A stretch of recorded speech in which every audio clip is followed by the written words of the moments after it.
Current affairs कक्षा आज है 1 जून 2021 और पीआईबी से जो इम्पोर्टेंट क्वेश्चंस गवर्नमेंट एग्जाम्स के लिए बनते हैं हम उसको डिस्कस करेंगे। The first question is World no tobacco day is observed on. इसके ऑप्शंस है 31 मई, 3 मई, 1 मई एंड 2 मई। आंसर है 31 मई। World no tobacco day is observed on 31 मई। इसकी थीम है कमिट टू क्विट। हाल ही में ये न्यूज़ में इसलिए है कि क्योंकि डॉक्टर हर्षवर्धन जो कि हमारे union minister of health and family welfare है, उन्होंने एक मीटिंग कंडक्ट की थी to address the event of World no tobacco Day. तो साथ ही साथ जो हमारे श्री अश्विनी कुमार चौबे हैं, minister of state and health family welfare, उन्होंने इस इवेंट को वर्चुअली ज्वाइन किया था। इस मीटिंग में डिस्कस होने वाले की पॉइंट्स जो थे वो ये थे कि 1.3 मिलियन डेथ्स एनुअली होती है इंडिया में due to diseases caused by consumption of tobacco and per day के हिसाब से 3500 डेथ्स इंडिया में होती है due to consumption of tobacco. WHO की एक स्टडी आई थी जिसका नाम था economic cost of diseases and death attributable to tobacco use in India. उसके अकॉर्डिंग इंडिया जो है, इंडियन गवर्नमेंट जो है, सालाना ₹1.77 लाख करोड़ जो है इस टोबैको की डिजीज से जो डिजीज़ होती है उसको क्योर करने में लगाती है, जो कि अप्रॉक्सीमेटली 1% ऑफ हमारा जीडीपी होता है। बेसिकली हमारे यहाँ एजुकेशन और हेल्थ पे 3 से 4% जीडीपी का एक्सपेंडिचर किया जाता है। तो सिर्फ टोबैको से होने वाली डिजीज़ पे 1% खर्चा करना जीडीपी का, ये बहुत बड़ा पोर्शन होता है जीडीपी का। डॉक्टर हर्षवर्धन ने साथ ही साथ आगे इसमें ये भी ऐड किया कि smokers are more prone to diseases like COVID and after effects of COVID. 40 से 50% चांसेस उनको है कि वो लंग्स से रिलेटेड डिजीजेस डेवलप कर ले इन ओल्डर एजेस। और अब हम ऑप्शंस की बात करते हैं तो हमने ऑप्शंस में लिया था 1 मई। तो 1 मई को इंटरनेशनल लेबर डे और मे डे सेलिब्रेट किया जाता है ग्लोबली।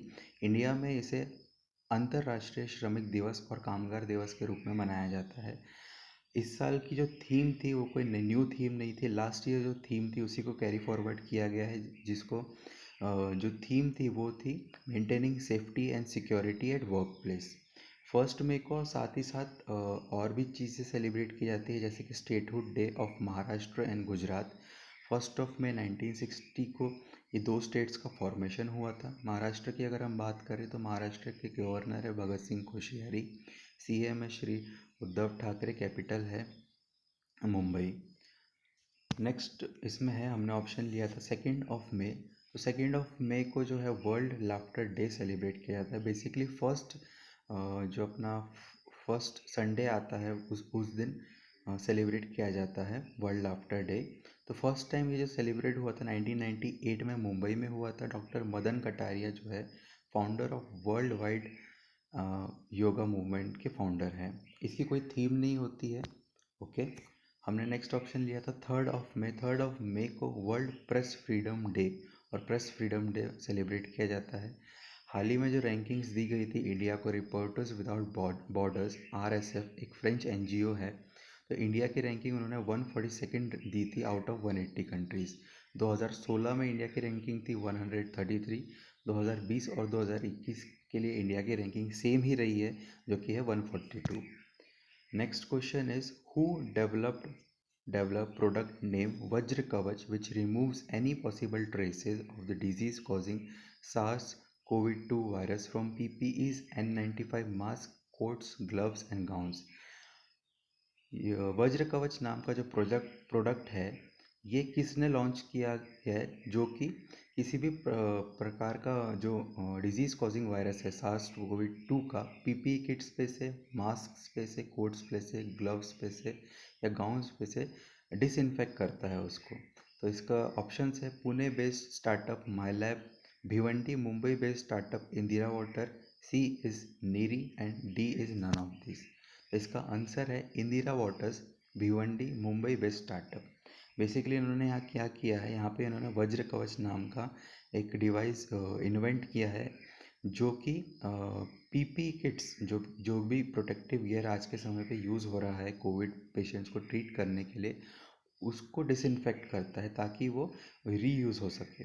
तो इसमें 99.99% इसकी एक्यूरेसी है। बेस्ट पार्ट ये है डिवाइस का कि डिवाइस फ्यू मिनट्स में प्रोटेक्टिव गियर्स को डिसइंफेक्ट करता है। वज्र कवच आज के टाइम पे इम्पोर्टेंट इसलिए है क्योंकि पहली बात तो ये इको फ्रेंडली सॉल्यूशन है to reduce biomedical waste generation. बहुत सारा बायोमेडिकल वेस्ट जनरेट हो रहा था जिसकी वजह से अलग अलग प्रॉब्लम्स, डंपिंग की प्रॉब्लम्स क्रिएट हो रही थी, साथ ही साथ उनके प्रोडक्शन की भी बहुत ज़्यादा प्रॉब्लम आ रही थी। नेक्स्ट हमने ऑप्शंस में लिया था माई लैब, जो कि पुणे बेस्ड स्टार्टअप है। माई लैब हाल ही में न्यूज़ में था क्योंकि उन्होंने कोवी सेल्फ नाम का होम टेस्टिंग किट जो है डेवलप किया है, और बेसिकली किट के साथ ये एडवाइजरी जारी की है कि जो सिम्टोमेटिक इंडिविजुअल्स है और जो पीपल जो कांटेक्ट में आए हैं with lab tested Covid patients, उनके लिए ये एक बेस्ट सॉल्यूशन है। जो ऐसे लोग जो माइल्ड सिम्टम के साथ है वो घर पे ही टेस्ट करें और अपना इलाज घर पे कर सकते हैं। नेक्स्ट हमने ऑप्शन में लिया था नीरी, जो नागपुर बेस्ड एक स्टार्टअप है। तो स्टार्टअप नहीं है, रिसर्च इंस्टीट्यूट है, national environmental engineering research institute. इन्होंने डेवलप किया था friendly saline gargle RT-PCR testing method, जो कि नियरली 3 आवर्स में रिजल्ट्स देता है। ये बेसिकली उन्होंने कहा है कि सूटेबल है रूरल और ट्राइबल एरियाज़ के लिए। हमारा नेक्स्ट क्वेश्चन है who launched horticulture cluster development programme. Option A is union minister Shri Narendra Singh Tomar, B is finance minister Shrimati Nirmala Sitharaman, C is minister of state finance Shri Anurag Thakur, and D is Shri Ashwini Kumar Choubey, minister of state for health and family welfare. तो इसका अगर हम answer देखें तो union minister Shri Narendra Singh Tomar, ये जो हमारे agriculture minister भी है, उन्होंने ही इस प्रोग्राम को इनॉग्रेट किया है। तो बेसिकली इस प्रोग्राम को इनिशिएट करने का एम क्या है? एम ये है एम है to develop identified horticulture clusters to make them globally competitive. ऐसे क्लस्टर्स को डेवलप करना ताकि वहाँ से जो प्रोडक्ट्स फॉर्म हो, प्रोडक्ट्स निकले, उनका ग्लोबल मार्केट में एक वैल्यू हो, एक ब्रांड हो। तो NHB नेशनल हॉर्टिकल्चर बोर्ड जो है, इसने इस प्रोग्राम को इनिशिएट किया है। नेशनल हॉर्टिकल्चर बोर्ड जो है ministry of agriculture and farmer welfare के अंडर आता है। तो CDP क्लस्टर डेवलपमेंट प्रोग्राम। तो क्लस्टर डेवलपमेंट प्रोग्राम की बात करें, जो की पॉइंट्स क्या क्या हैं, हाल फिलहाल में हुआ ये है कि 12 क्लस्टर्स आउट ऑफ 53 क्लस्टर्स में से 12 क्लस्टर्स को पायलट मोड पे एक्टिवेट किया गया है। पायलट मोड पे एक्टिवेट करना मतलब कि पहले 12 क्लस्टर्स में देखा जाएगा कि जो स्कीम है वो किस तरीके से इम्प्लीमेंट होती है। वहाँ से देखा जाएगा कि फर्दर क्या क्या इम्प्लीमेंटेशन और करना है ताकि 53 क्लस्टर्स में इस स्कीम को सक्सेसफुली इम्प्लीमेंट किया जा सके। CDC will address all major issues related to pre production, production, post harvestment management, logistics, marketing and branding. तो production, post harvestment management, logistics, marketing और ब्रांडिंग को लेके जो जो भी प्रॉब्लम्स होंगी फार्मर्स को, और इस बेसिक क्लस्टर में जो भी फार्मर्स फार्मिंग कर रहे हैं उनको, उसको रिजॉल्व करने का काम कौन करेगा? ये CDP करेगा। तो basically this programme is initiated by NHB, जैसा कि हमने पहले ही बात की, ministry of agriculture and farmer welfare के अंडर आता है। जोग्राफिकल फीचर्स का अच्छे से इस्तेमाल हो ताकि जो प्रोडक्ट हम डेवलप कर रहे हैं उसका एक ग्लोबल मार्केट हो, इसका ये बेसिक एम है। बेनिफिट्स इससे क्या क्या होंगे? CDC से बेनिफिट्स ये होंगे कि 10,000 फार्मर्स को इससे बेनिफिट, सीधा सीधा बेनिफिट्स होगा, उनको ज़्यादा ज़्यादा इनकम आएगी। सेकंड है, ये स्टेप्स लिए गए हैं क्योंकि गवर्नमेंट का टारगेट है कि हमारा जो एक्सपोर्ट है, हमारे जो इंडिजीनियस प्रोडक्ट्स का एक्सपोर्ट है, उस फार्मर प्रोडक्ट का एक्सपोर्ट है, उसको 20% से इंक्रीज़ करना है। कितने परसेंट से इंक्रीज़ करना है? 20% से उसको इंक्रीज़ करना है। हाल फिलहाल में PM श्री नरेंद्र मोदी जी का विज़न था कि फार्मर्स का जो इनकम है 2022 तक डबल किया जाए। तो इसीलिए ये स्टेप्स उस विज़न को फुलफ़िल करने के लिए लिए गए हैं। क्वेश्चन नंबर 4 हमारा है कि how much allocation is made by government of India to Gujarat for 2021 and 2022 under Jal Jeevan mission, sorry questions में थोड़ी मिस्टेक्स हैं। ये क्वेश्चन है कि कितना अलोकेशन गवर्नमेंट ऑफ इंडिया ने गुजरात स्टेट को किया है फॉर 2021 एंड 2022 अंडर द जल जीवन मिशन। इसके ऑप्शंस है 852.65 crore, 3441 crore, 100 crore and none of these. तो इसका आंसर आएगा 3441 करोड़। तो union minister Shri Gajendra Singh Shekhawat approve the fourfold increase in allocation of grant to the state of Gujarat for water supply। हमारे जो यूनियन मिनिस्टर श्री गजेंद्र सिंह शेखावत है, जल शक्ति मिनिस्ट्री में जो हैं, उन्होंने ये एलोकेशन किया है।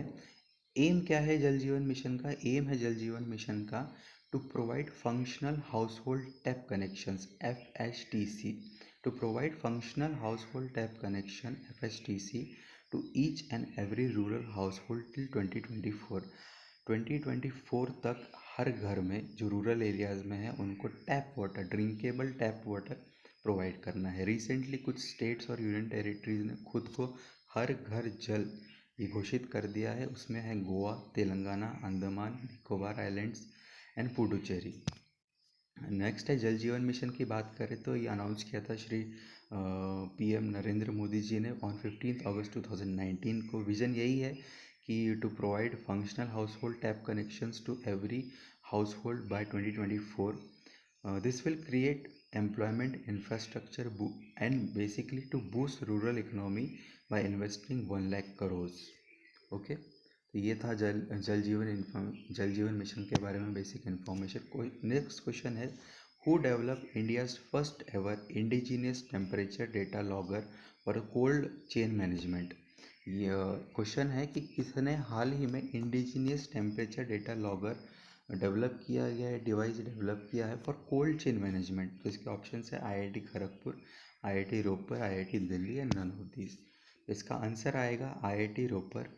एम्बीटैग नाम का एक डिवाइस डेवलप किया गया है जो कि 40 to 80 डिग्रीज जो टेम्परेचर है उसके बीच में टेम्परेचर को मेंटेन करता है। ऐसे प्रोडक्ट्स जो जिन्हें ट्रांसपोर्ट किया जाता है जैसे वैक्सीन्स हो गई, ऑर्गन्स हो गए, ब्लड हो गया, उनको उनके जो टेम्परेचर ये रिकॉर्ड करता है। ये जो एम्बीटेक डिवाइस है ये मार्केट में अवेलेबल जो अदर डिवाइसेस है उनसे अलग इस प्रकार है कि जो अदर डिवाइसेस है एट प्रेजेंट मार्केट में वो 30 से 60 डेज़ का डेटा मेंटेन करते हैं, लेकिन एम्बीटेक जो है जो कि IIT रोपर ने बनाया है, IIT रोपर पंजाब में है, तो ये जो है फुल 90 डेज़ का जो है डेटा कलेक्ट करता है।